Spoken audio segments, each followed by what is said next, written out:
তো তোমাদেরকে আজকে আমার কিছু বলার রয়েছে ভিডিওতে। তো প্রচণ্ড বৃষ্টির শব্দে আমি ভিডিওটাতে প্রথমে কিছুই বলবো না, পুরোটা দেখো, স্কিপ করো না।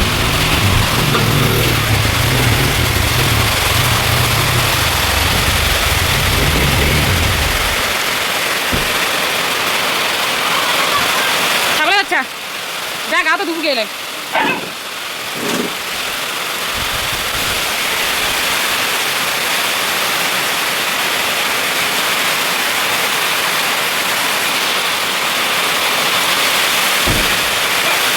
ভাই লোক কি হাওয়া।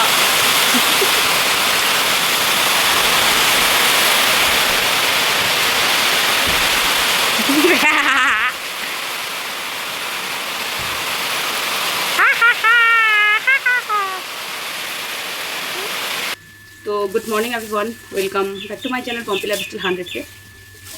তো আজকে আমি বসে পড়েছি কচু নিয়ে। ঠিক আছে, যে অ্যালার্জি না থাকলেও কিছু মানুষের চুলকায়, তাই আজকে কচু দিয়ে সেই মানুষগুলোকে পালিশ করব। তো সেই জন্য ভিডিওটা শুরু করছি কচু দিয়ে। তো তোমরা পুরো ব্লগটা দেখো, ঠিক আছে? তো আবার স্কিপ করো না কিন্তু, তো দেখতে থাকো, ধামাকা হবে আজকে ব্লগটা। পালিশমেন্ট দেবো আজকে কচু কচু কচু না খেলেও কিছু মানুষের চুলকায়, তো সেই মানুষগুলোকেই, মানে অন্যের উন্নতি, অন্যের ভালো দেখলেও কিছু মানুষের যে চুলকায়, তাদেরকে আজকে কচু দেবো। তো শরীরটা প্রচণ্ডই খারাপ, আমার বরের, আমার মেয়ের, সবারই জ্বর ধরে গেছে। এবার অনেকে আবার এই কথাটা শুনে বলবে, বন্ধ কর মোটরটা, অনেকে আবার এই কথাটা শুনে এটাও বলবে যে পাপের ফল পাচ্ছে, পাপের শাস্তি পাচ্ছে। দেখে তো বলতেই পারে, শরীর আছে যখন অসুস্থ তো হবেই। তো এমনটা না যে মানুষগুলোর হয় না, মানুষেরও হয়, যারা অভিশাপ দেয় তাদেরও হয়। তো আমি কাউকে অভিশাপ দিতে চাই না যদিও, তবে বাড়ি বাড়ি জ্বর চলে শুরু হয়ে গেছে, তোমরা একটু সাবধানে থেকো সবাই। চলো কাটি। তো এখন আমি গ্যাসের মধ্যে দেখো কড়াই বসিয়ে দিয়েছি, আর দিয়েছি প্রেসার কুকারটা বসায়। তো একদিকে ডাল ভাজবো না, মানে একটুখানি শুধু ইয়ে করে নেব, এটা কাঁচা গন্ধটা যায়। আর একদিকে গরম জল বসিয়েছি, ডালটা বসাবো।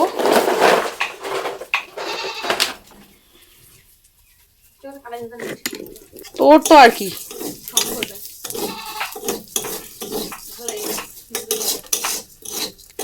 শুকনা শুকনা ভাজতেছি রে বাবা, তেল দেইনি।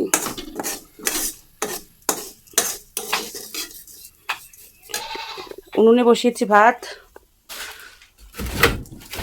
আর আমার বুনু কাটছে শোলা কচু, মানে ভাজার জন্য। কারণ আমাদের ওই কাটারিটা প্রচুর ধার, হাত কেটে যায়, তো সে কারণে পিঁড়ির মধ্যে দিয়ে। আর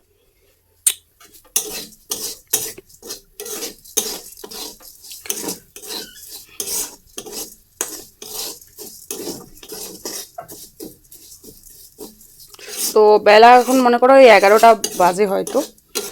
কিন্তু তোমাদের দাদাভাইয়ের প্রচুর খিদে পেয়ে গেছে, তো ভাবলাম যে চলো তাড়াহুড়ো করে একটা ডাল আর ভাজিটা করে রান্নাটা করি আগে। ওর নাকি প্রচুর খিদে পেয়ে গেছে এখন, সকালবেলা সেরকম কিছু খাওয়া হয়নি তো আজকে, এর জন্যই। শরীরটা খারাপ, একটু লেট করে উঠেছি, ওই 9টা 8টা 8:30 নাগাদ হয়তো উঠেছিলাম।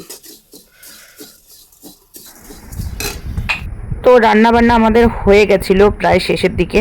তো তারপরে হচ্ছে এদিকে বুনু না, আমার যে মনে করো ওই কী বলে কাঁঠাল গাছটা ভেঙে পড়েছিল, তো অনেক দিন থেকে না মানে খড়িগুলো কাটার জন্য হাজিরা লাগাতে চেয়েছিলাম, কিন্তু সেরকমভাবে আমি পাইনি সময়ের অভাবে করতে। তো এই কারণে বুনু বলছে কুড়োলটা নিয়ে আমি করে দিচ্ছি।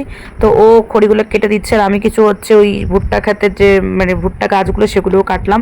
তো প্রচণ্ড রোদ, প্রচণ্ড, তোমরা হয়তো দেখতেই পাচ্ছ। এই রোদে আমাদের বাড়িতে থাকা মানে মুশকিল। এইটুকু গাছে যতটুকু ছায়া ততটুকুতেই আমরা বসে থাকি, মানে সারাদিনের মধ্যে এইটুকুই আর কি ছায়া, সেরকমভাবে ছায়া আমাদের বাড়িতে পাওয়া যায় না।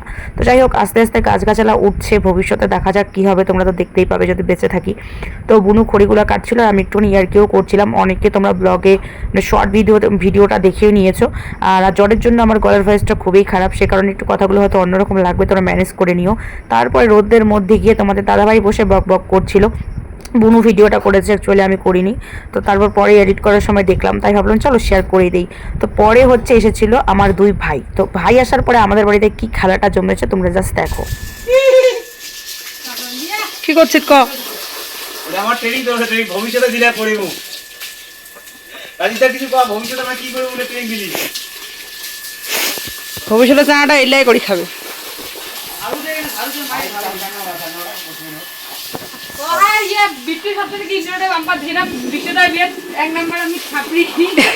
ভিডিওটা দেখছো তুমি পোস্ট করে দিছো। তো ভাই আর মানে দুই ভাই মিলে এসেছে জলপেশে ওরা কিছু শ্যুট করতে, মানে কোনো একটা হয়তো অ্যালবাম শট বা সিনেমাটিক শট নিতে। তো আমাদের বাড়ি যেহেতু জলপেশ থেকে বেশি দূরে নয়, বড় মন্দির থেকে পাশেই, তো আমাদের বাড়ি এসেছিল। আর এখানে এসে ব্যাস ফেসে গেছিলো। আমি তোমাদের বললাম না যে এক প্যাকেট সিমেন্ট ছিল, তোমাদের দাদাভাই সিমেন্টের কাজগুলো করছে। তো সেই কাজগুলো হচ্ছে মানে তোমাদের দাদাভাই করছে, আর ওরা আসতে ওদেরকে গামছা হাতে ধরিয়ে দিয়ে ড্রেস খুলে দিয়ে মানে বলছে যে করো কাজ। এবার দুই ছেলে তো কোনোদিন এসব কাজ করেনি, এবার দুইজন মিলে দেখো কি কি কাজ করছে। তো কেউ ঝাড়ু দিচ্ছে, কেউ আবার গাড়ি ধুয়ে দিচ্ছে, মানে যেই গাড়িটা ওরা এনেছিল। তো অনেক হাসি ঠাট্টা মজা হলো, তোমাদের সঙ্গে সেটা শেয়ার তো করতে এক পারিনি আমি। বস্তা সিমেন্ট ছিল, সেই সিমেন্টগুলো নষ্ট হচ্ছিল, তো সেজন্যই মানে শক্ত হয়ে যাচ্ছে সিমেন্টগুলো, বাড়িতে আনা ছিল। তো তোমাদের দাদাভাই এরকম করে দিল 4-5টা, আর একটুখানি ছিল ওখান থেকে নিয়ে ঠাকুরের ওখানে দিল, পরে তোমাদের সঙ্গে শেয়ার করছি। ভাইয়ের বাইকটা ভাই ধুয়ে নিল, আর পুরো উঠানে একবারে কাদা। তো আজকে আমার কি কি রান্না হয়েছে আমি সেটা অবশ্যই তোমাদের সঙ্গে শেয়ার করবো। এদিকে বুনু খেতে বসে পড়েছে, এদিকে তোমাদের দাদাভাই খাচ্ছে, আর ওরা কিন্তু খাওয়া দাওয়া করে বেরিয়ে পড়লো। তো বেরিয়ে পড়ার পরে হচ্ছে আমি তোমাদের সঙ্গে আবারও শেয়ার করছি। তো ওই রিয়াকশান দেখো একবার।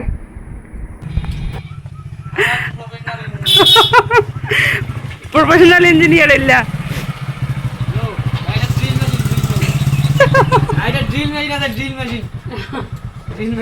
দেখো যন্ত্রপাতি।